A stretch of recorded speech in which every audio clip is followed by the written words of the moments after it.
Hello everyone, my name is Priscilla Davila. Today I will be presenting Andrea Yates and Postpartum Psychosis. Alright, on June 20th, 2001, Andrea Yates drowned her 5 children in the family bathtub. These children included 7-year-old Noah, 5-year-old John, 3-year-old Paul, 2-year-old Luke, and 6-month-old Mary. At the time, Andrea was suffering from severe postpartum psychosis, a rare and extreme form of postpartum mental illness. Her psychosis manifested in delusions, believing that she was a bad mother, and that killing her children was the only way to save them from eternal damnation. During her 2002 trial, Yates pleaded not guilty by reason of insanity, but jury rejected this plea. She was convicted of capital murder. She was sentenced to life in prison with the possibility of parole. This conviction was later overturned in 2005 on the basis of false testimony given by an expert witness from the prosecution. Andrea was granted a new trial and found not guilty by reason of insanity on July 26, 2006. So I unfortunately was unable to gather a lot of information when it came to Andrea Yates' background. However, the limited information that I was able to obtain provided that Andrea was raised in the Catholic Church. She earned her college degree and became a nurse at Houston MD Anderson's Cancer Center for about 8 years. She got married to Rusty right here in 1993 and became a stay-at-home mom after soon becoming pregnant with Noah.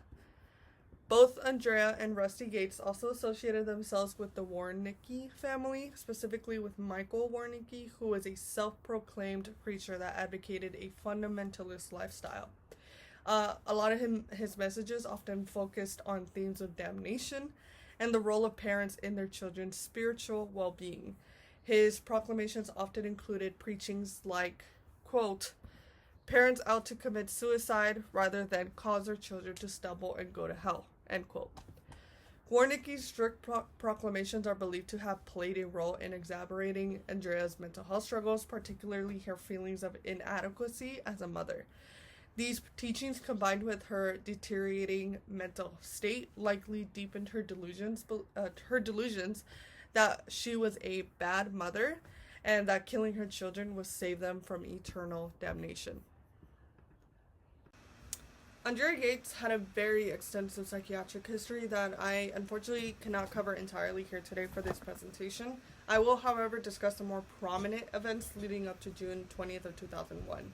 According to several reports and articles, Andrea Yates began experiencing signs of mental illness as early as Noah's birth, which is the first child, if you remember. She was diagnosed with postpartum depression, worsening each subsequent pregnancy throughout the following years. After the birth of her 4th child, Yates made her first suicide attempt by overdosing on sedatives. She was admitted to a psychiatric hospital, diagnosed with major depressive disorder, and prescribed antidepressants that she was non-adherent to. A very quick note to emphasize the limited patient care that she was receiving at the time was that Andrea's had very limited medical insurance that covered only a short duration of her admission. Therefore, she was released even before her symptoms were resolved yet. This happened just two other times when she was admitted to the hospital. Shortly after her first attempt, Andrea made a second attempt by holding a knife to her throat. Records revealed that Andrea was experiencing an auditory hallucination that was demanding her to commit self-harm. She was admitted to the hospital for the second time and officially diagnosed with postpartum psychosis. It was at that point where Andrea was beginning to experience catatonia during her stay in the hospital. Her psychiatrist recommended electroconvulsive therapy, or ECT. However, both Andrea and Rusty rejected the offer. She was treated with antipsychotic medication that actually was allowing her to show some improvement. When this improvement started showing a lot more, the Yates family had plans of having their 5th child. Her psychiatrist strongly warned her and Rusty against having more children, explaining that another pregnancy would likely trigger another severe psychotic episode. But despite this warning, she had become pregnant with her 5th child in 2000. In 2001, the death of Andrea's father triggered another significant mental health decline, contributing to her already worsening psychosis. It became apparent that Andrea was receiving what records stated as, quote, medication cocktail, end quote, due to the vast amounts of prescription medication that she was consuming at that time. Andrea believed that her psychiatrist prescribed her with, quote, the truth serum, unquote, causing her to lose control of herself, and she stopped her medication intake altogether. Her mental health condition rapidly deteriorated after doing so. Soon after, Andrea's psychosis and delusions worsened, culminating in the tragic event in June 20th of 2001. Alright, so now moving forward to elaborate more on postpartum psychosis. So, postpartum psychosis is actually a former clinical term. The new clinical term that best describes Yates' symptoms is major depressive disorder with mood congruent psychotic features with postpartum onset. It's definitely a mouthful. And if we want to be very specific, we will also add that catatonia associated major depressive disorder is included, as evidence revealed that Yates experienced catatonia during her episodes. Overall, the disorder is considered a psychiatric emergency that warrants immediate medical and psychiatric attention and hospitalization if the risk of suicide or filicide exists. Alright, so let's go ahead and break it down so that we have a clear understanding of the long diagnoses, starting with major depressive disorder. According to the DSM-TR, major depressive disorder must present 5 or more symptoms during the same 2-week period and represent a change from previous functioning. And at least one of these symptoms is either 1, depressive disorder, or 2, the loss of interest or pleasure.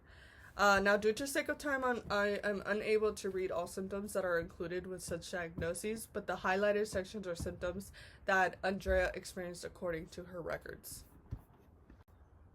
Andrea Yates exhibited both delusions and hallucinations. Her delusions often related to her religious beliefs, believing that she had been marked by Satan and the only way to save them from going to hell was to kill them as in her children. With her hallucinations, she believed that TV cartoons told her she was a bad mother and continuously heard a human voice telling her to get a knife. In fact, her second suicide attempt involved self-mutilation due to her auditory hallucination demanding to get a knife to harm herself. This information alone demonstrates that Yates meets criteria for this specifier. Finally, the postpartum onset is only applied if onset of most symptoms occurs during pregnancy or in the 4 weeks following delivery. As mentioned previously, Andrea began experiencing her psychotic features after Noah's birth, and each pregnancy after that triggered an episode. Therefore, these symptoms meet criteria for this specifier as well.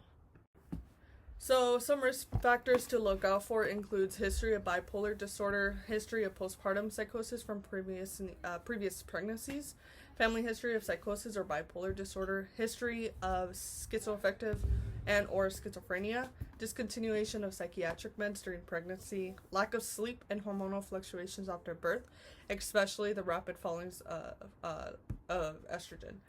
As previously mentioned, Andrea Yates' upbringing was very limited, therefore making it very unclear if she had any history of the risk factors listed above. In general, however, a family history of psychiatric disorders heightens the risk. Careful and thorough neuropsychiatric assessment is conducted to expedite current diagnoses, treatment, and recovery. For instance, substance abuse history, medication history, and history of any other major stressors and traumatic events are evaluated during the evaluation process. A care team is also involved to evaluate a patient's collateral. Some approaches that are utilized to treat and prevent future episodes include antipsychotics, mood stabilizers, hormones, propranolol, and according to research, the most effective for improvement is electroconvulsive therapy, or ECT. As far as pharmacological treatment and management, patients are often prescribed with benzodiazepine, antipsychotic, and lithium. For future pregnancies, expectant mothers may begin prophylactic lithium monotherapy during pregnancy or immediately postpartum.